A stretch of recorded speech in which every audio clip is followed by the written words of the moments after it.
The projection ballroom took up an entire kilometer of skyline, a cascading waterfall of neon planes and chromatic smoke that shimmered like coaxial northern lights. Every evening at 8, the city's atmospheric filters dimmed the real stars so the synthetic ones could blaze brighter, and on a dais of photonic quartz, the new prime luminary, Aurora Jet, raised her crystal flute and toasted to the euphoric crowd below. She had cheekbones sculpted by an algorithm too timid to allow flaws, eyes that could dilate or twinkle on request, and a voice that harmonized with itself in 3 channels.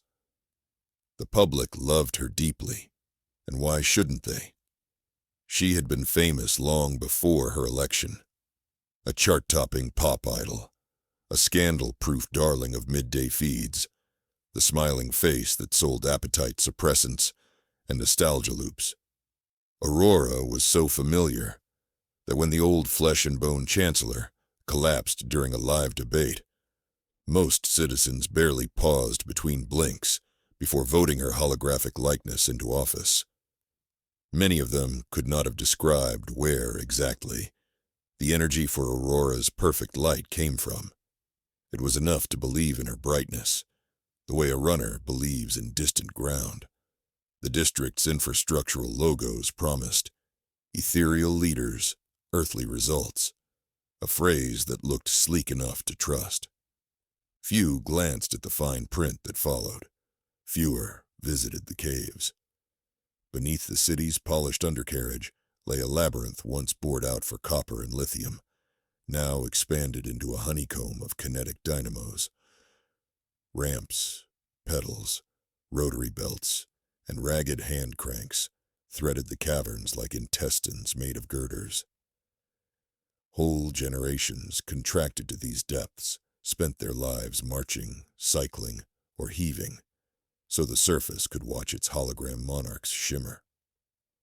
The whirring of turbines replaced lullabies. Phosphorescent fungi cast wan light across the sweating backs of workers who knew the radiance above only by rumor. Maya Stone's first memory was the taste of salt from a condensation pipe that dripped above Station 7. Her mother held a cup under the pipe and said, "This is rain from a sky we'll never meet," then coaxed the toddler to drink. That sky was a myth until Maya turned 15 and discovered an abandoned sub-tunnel where a crack in the ceiling revealed, for 2 minutes at dawn, a pencil stroke of actual blue. She stood on a creaking maintenance ladder, neck craned, entranced by the alien hue. In that fissured instant, she understood. All cave life was a ransom payment demanded by the holograms above. Now, at 24, Maya supervised Loop Delta, a circular treadmill whose tensioned belts powered Aurora's palace gates. 30 humans at a time marched inside its rubber maw, churning out 60 megajoules per hour, enough to keep the gate's gold shimmer intact, while the prime luminary greeted petitioners. The foreman rewarded output with glucose gel and sedatives that dulled joint pain. When someone stumbled, they were dragged to the gutter before causing a pileup. The belt never stopped. Loops, like myths, were most efficient when endless. Tonight, however, Loop Delta was eerily still. The belts had been disengaged, brakes locked, the overhead monitors dark.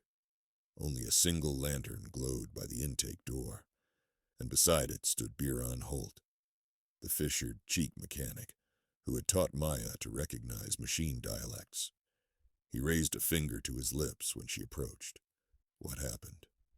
"Night shift begins in 10, she whispered. "We're calling a hush," he replied. "All loops down for 1 hour. Spread the rest." "A hush? Management will vent us into vacuum." Biron clicked his tongue toward the interior. Maya followed. Inside, 15 senior operators sat upon the dormant belts, palms linked, heads bowed. Their breathe-out filled the chamber, like soft bellows. On the floor lay a portable amplifier, contraband, set to project audio on the surface frequency. crouched beside it. Amar Nketi, once a linguistics professor before the talent extractions, adjusted a control knob. The crowd looked up as Maya entered. "We need your voice," Amar said. "You know the subtunnel acoustics. Tonight the elections finalize. Aurora will project citywide. If we splice in beneath her frequency, just for 90 seconds, we can speak to every citizen." Maya's mouth tasted of iron. "They'll trace the splice. Of course. That's why I'll stay with the rig." Amar's eyes were calm, resigned, as though grading an exam for which he expected no curve. Maya remembered his lectures on etymology told over rattling gears, stories of words born from caves that meant truth carried from darkness. The workers listened, because language, like other contraband, offered escape. Outside Loop Delta, along a spine of stalagmites, runners spread the hush instruction to neighboring loops. Within minutes, belts across the grid juddered to a stop, and an unnatural silence settled over the mines. The last time such stillness occurred was 3 decades ago during the mercury fever outbreak, when half the workforce quarantined in flooded shafts. Back then, the city dimmed for 12 hours. Gamblers named babies after that winter night. Management would not forgive a second eclipse. Maya helped Amar lift the amplifier onto a dolly mounted with shock pads. They navigated surveillance arches by timing camera sweeps they had memorized from years of monotony. At junction A7, where the Plex conduits rose toward the surface, they met Yara Finch, a former stunt climber whose ligaments now twitched from electro-rehab. 2 minutes to the projection, Yara said, checking a cracked chronometer. Prime luminary scheduled for campaign pledge. Her grin was feral. Let's dazzle her. The splice point sat inside a vertical trash chute, retired after new recycling laws. Discarded cables still hummed within its walls. Amar connected gator clips to stripped copper, licked his finger, and touched the lead. A spark stung the air. "Live circuit," he confirmed.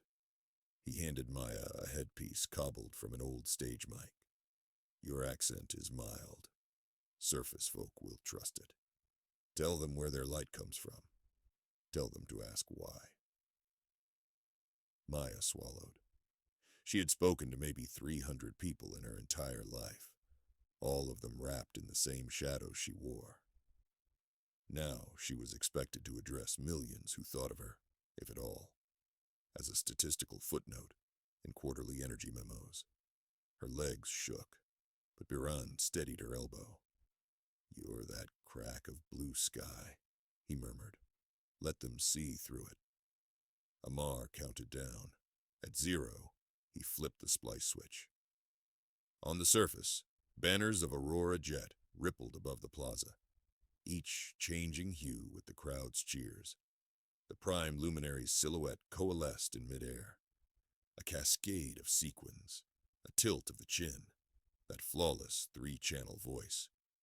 "Citizens of Lumenpolis," she began, "tonight we celebrate unity." Her speech lasted 5 seconds before it fractured into static. A hush fell. Then, from hidden speakers across the metropolis, another voice emerged, husky, real, trembling. "My name," Maya said, "is nobody you know." Pedestrians pivoted toward lampposts as if they had spoken. Children clutched translucent balloons of their favorite holostars. Aurora's projection flickered, regained harmony, flickered again. "We are the ones under your feet," Maya continued. "We walk turbines so your air may glow. Our sweat prints your morning headlines. Ask your council why the sky dims for you, but never brightens for us." A second later, municipal AI engaged firewall protocols. The splice warbled, and Aurora's avatar blinked, eyes loading. Yet for 90 full seconds, the message persisted like a stubborn candle in rain. Then silence. Then the hologram steadied. "I apologize," Aurora said, smiling. Minor solar flare interference. Let us resume. But the crowd had tasted anomaly. Conversation sprouted. Solar flares weren't due for months. Everyone owned an app that forecast them. Somebody shouted, Under our feet? Another responded, Miners went extinct. A third, older patron whispered that her grandmother once spoke of conscription lotteries. Suspicion spread faster than the confetti drones could deploy comfort pheromones. Below, at the splice point, security sirens howled through the chute, red strobes painting the cavern walls. Amar yanked the power lead free. Run, he told Maya. They'll come from both ends. I'm not leaving you. That wasn't a request. He shoved a data shard into her pocket. Proof. Take it to Tunnel Apex. Yara will guide you. Before Maya could argue, Amar slapped the chute's manual override. A segment of floor dropped like a guillotine, severing their path with a plummet of darkness and steam. She stumbled backward as armored vac guards booted in from an upper platform. Plasma batons crackled. Yara grabbed Maya's wrist and sprinted into a drainage pipe, scarcely big enough for teenagers, let alone grown rebels. Crawling on elbows, they emerged into a sump where coolant pooled shin deep, and the city's warm tremor could be felt through the water. Nearby, Loop Gamma had restarted. Apparently, management was restoring operations sector by sector. The hush was over, but something irreversible had begun. As they waited, Maya tested the data shard on a personal holopen. Lines of text scrolled, maintenance logs linking kilowatt upticks directly to Aurora Jet's every public appearance, schematics mapping secret tunnels to the hologram parliament. The original contract that declared electronic effigies eligible for office without citizenship, provided they improved public morale indexes, all stamped with official encryption keys. They'll kill for this, she said. Then let's not die, Yara replied. They ascended rusted ladders toward Apex, a cavern where seismic claws anchored the city's foundation. From there, rumor claimed, a forgotten freight elevator led skyward.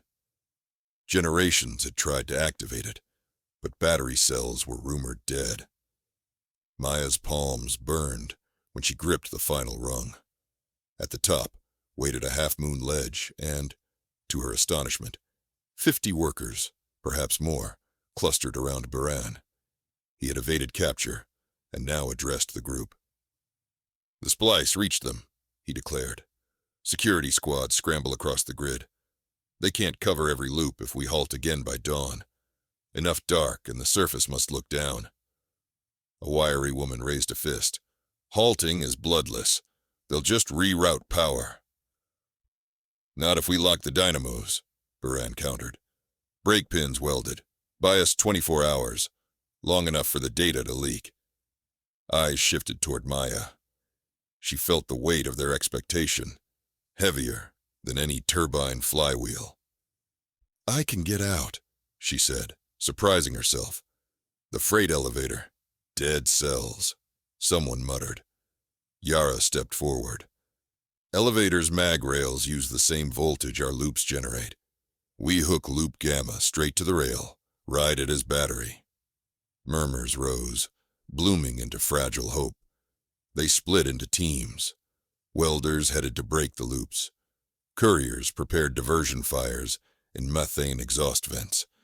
Maya, Yara, and Biran scavenged insulated cable and sprinted across rope bridges above dormant magma vents. In her mind, Maya replayed her broadcast. Worried it hadn't been clear.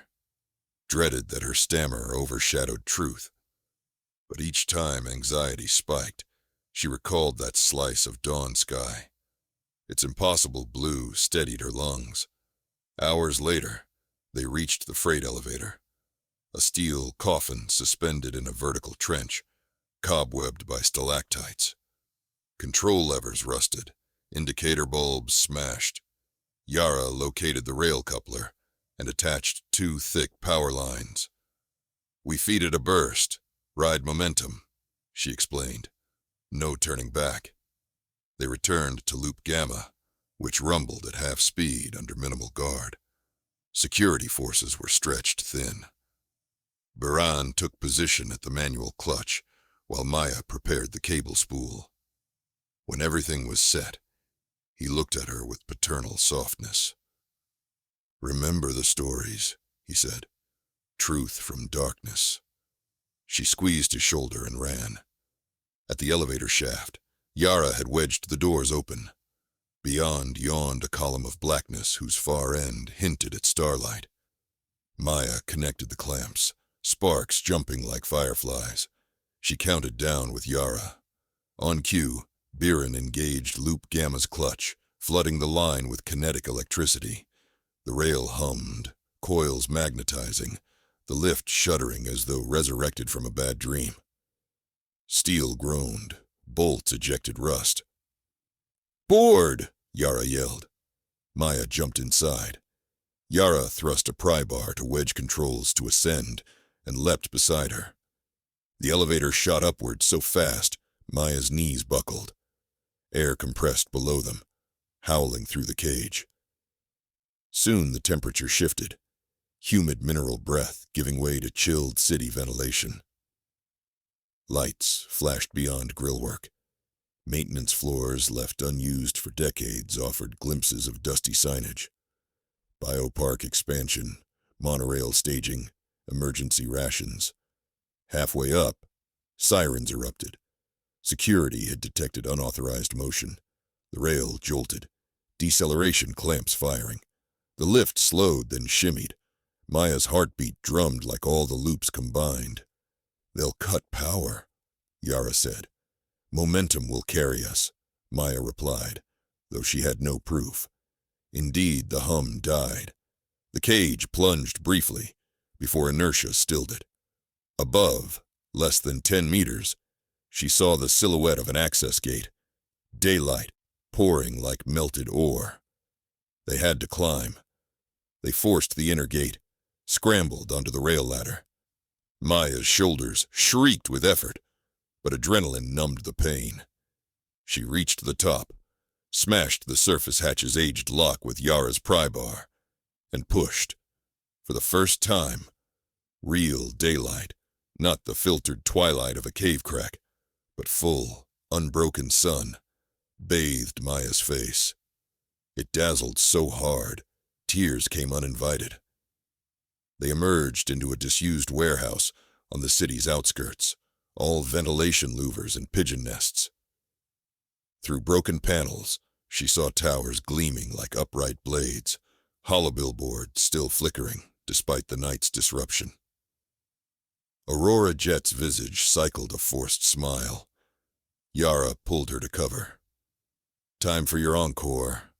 They located a maintenance console tied to the CivicNet. Its biometric lock accepted Yara's amputated employee code.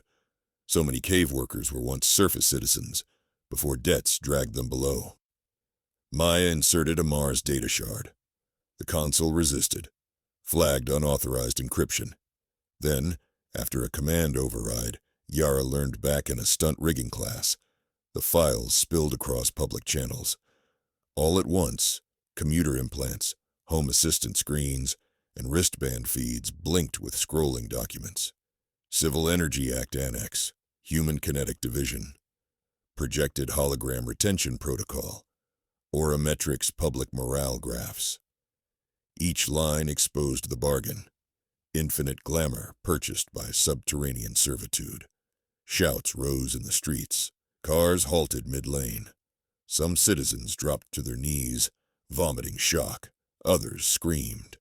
Aurora Jet's image froze mid-wink. Text overlaying her cheeks.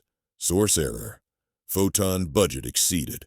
Power dipped. Street lamps flickered. The city's skin, so long radiant, displayed cracks. Maya felt it in her sternum. The loops had been braked. Biran's welders succeeded. Above, glass canopies dimmed as if the sun itself exhaled. A squad of vac guards stormed the warehouse. Yara lobbed a rusted pulley that clanged off helmets, buying seconds. Maya sprinted through a side door, onto an observation deck perched above commuter mag rails.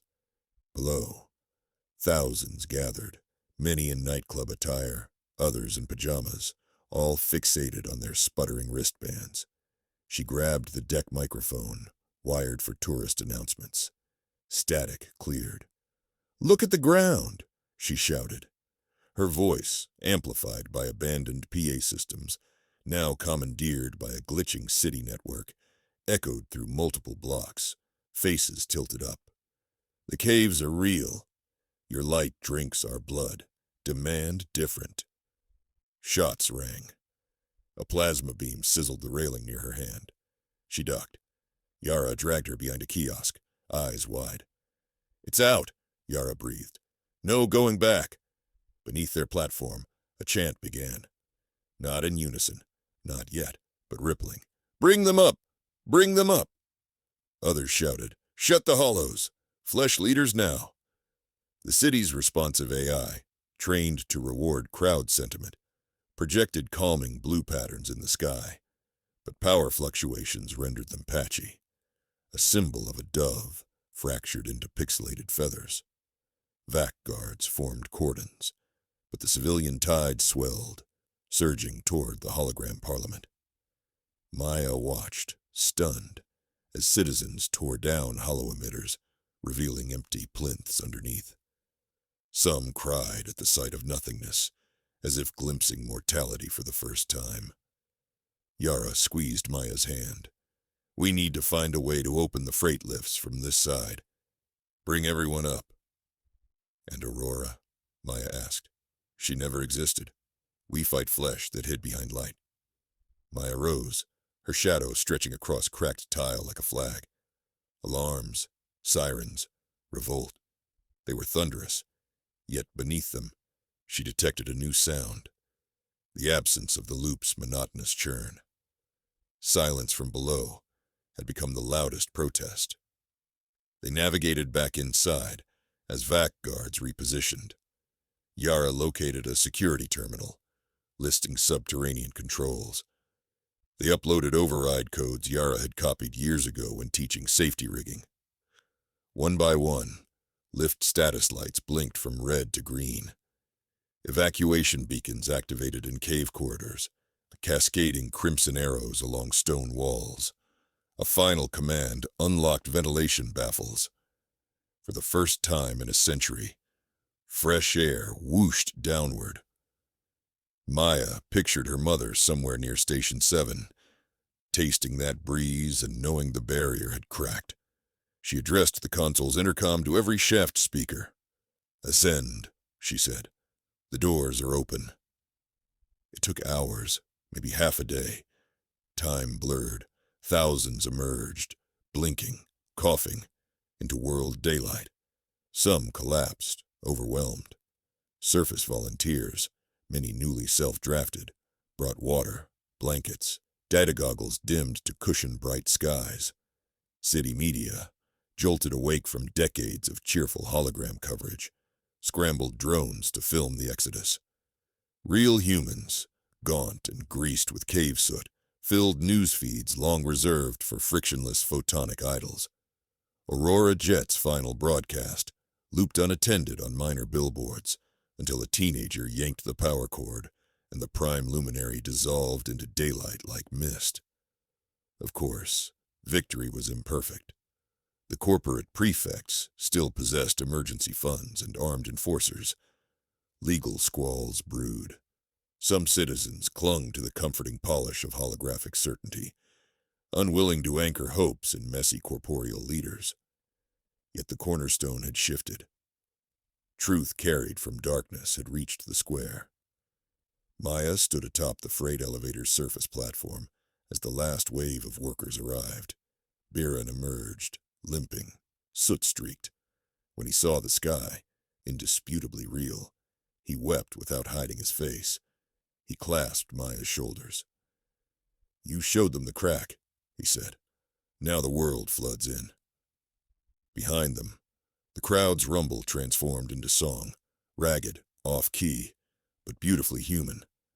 No auto-tune, no triple-channel harmony. An actual dawn crept along the horizon, and for once, it did not compete with synthetic auroras. It just was, and that was enough. Maya inhaled, bracing lungs unused to such open air. She scanned the horizon, broken hollow towers awaiting new purpose, civic halls vacant of illusions, and far below in the caverns, belts stilled, forever severed from the lives that once turned them. A thought crossed her mind, not fear, but responsibility. Light, honest light, needed power still. Wind, water, sun, muscle by choice rather than decree. Building that future would take more labor than any treadmill demanded, but it would be shared, accountable, visible. She closed her eyes, feeling the sun's warmth and the tremor of people deciding, for the first time in living memory, how to illuminate their own world.